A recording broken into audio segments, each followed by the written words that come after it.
the expected cabinet reshuffle by the new president.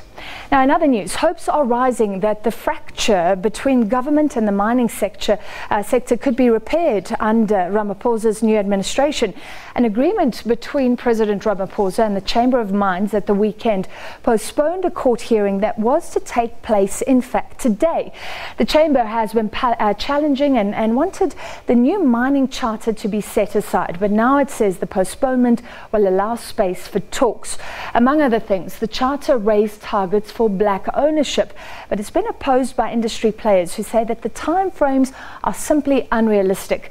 The High Court in Pretoria agreed to the postponement but issued an order today compelling the government and the Chamber of Mines to involve communities affected by mining activities in the new discussions.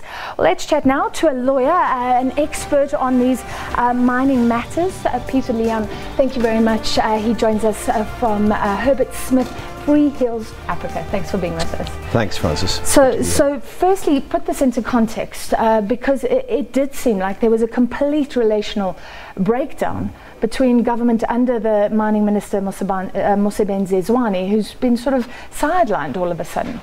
Well, I think a number of things. One is, I think the minister has been sidelined by the president's intervention, but I think the president's intervention this weekend is hugely positive for the industry, because this impasse of the mining charter has actually been going on for nearly 2 years. You might recall the draft came out in April 2016.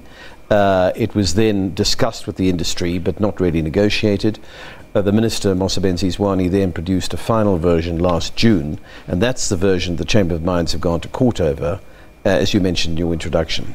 And a lot of people would say, what's wrong with upping transformation targets? Surely that's what we want. Well, there are a couple of problems. One is, when the original charter came out, the mining charter in 2002, government at the time, under President Mbeki, was adamant that the 26% black ownership requirement wouldn't be a moving target. In fact, they went around the world, the Deputy President, the Chamber of Mines and the Department of Mineral Resources, telling that to all the investors. So under Mining Charter 3, the targets moved from 26% to 30% to be achieved within 1 year. There are all sorts of other requirements, like giving 1% of revenue to black individual shareholders, writing off debts on shareholder loans, to fund black economic empowerment transactions after 10 years, which is effectively an expropriation, and hugely increased requirements around procurement and employment, around employment equity and procurement. So, those are the reasons I think the Chamber of Mines went to court. The other thing is that the recognition of historical transactions, which is a major issue between the Chamber of Mines and the Department of Mineral Resources, was never properly addressed in Mining Charter 3. And changing those targets, you're talking about a year. Was that at all, in anybody's books, reasonable? No, it's quite a significant change. Not at all. Yeah. It's not reasonable. And the thing is, A, you're changing the goalposts, B, you're changing the requirements, C, you're unsettling investors. And the most important thing in mining, Francis, is predictability and security of tenure, because mining is a very long-term, capital-intensive industry, and you can't change the rules of the game halfway through. And mining will go on for 20, 30 years in a mine. And what about the claims? Some have said that this has affected everything. It's the policy uncertainty that the rating agencies are talking about. Policy being chopped and changed, and it won't only affect the mining sector, but everybody looking in and thinking of doing business in South Africa. Yeah, well, I think, the one thing that President Ramaphosa has done, he started that at Davos, is saying we have to address this issue of regulatory uncertainty, and clearly by doing what he did over the weekend in terms of getting the Department of Mineral Resources and the Chamber of Mines together and getting the Chamber to agree to withdraw the court application is very positive in trying to address those issues of regulatory certainty. But obviously the key issue now is what happens in these negotiations. Is there a win-win solution for the Chamber and the government? And you've put forward some ideas. What do you think should be the outcome?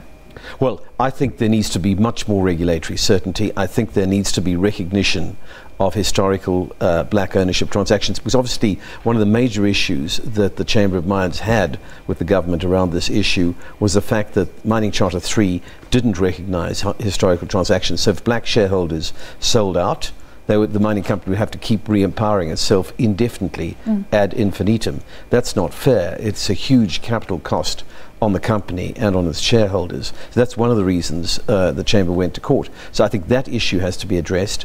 I would say greater certainty around ownership. In other words, my own view is that 26% should stay the requirement for black ownership. Clearly, the issue of communities needs to be addressed. The Judge President of Gauteng High Court recognised that today, because the communities intervened in the Chamber's court application, and he effectively ordered that the communities have to be part of the negotiation process. And Which I think, makes sense. yeah, absolutely makes sense, and no one should have any quibble about that. The communities have really complained that the Department of Mineral Resources left them out completely when negotiating the charter. They simply talked to the Chamber of Mines on a sort of rather ad hoc basis and to the unions. But the communities, mine-affected communities, are absolutely central to mining. It seems to me like there's an opportunity here. Amplat's releasing results today, declaring a dividend for the first time in 7 years. People talking about better commodity prices.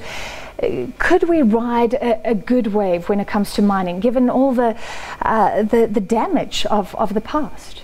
We could, but obviously the mining charter is one issue that needs to be fixed, and hopefully it will be. The other issue is the Mineral Resources Development Act, because you might recall that this amendment bill to amend the Act has been in Parliament for the last 5 years.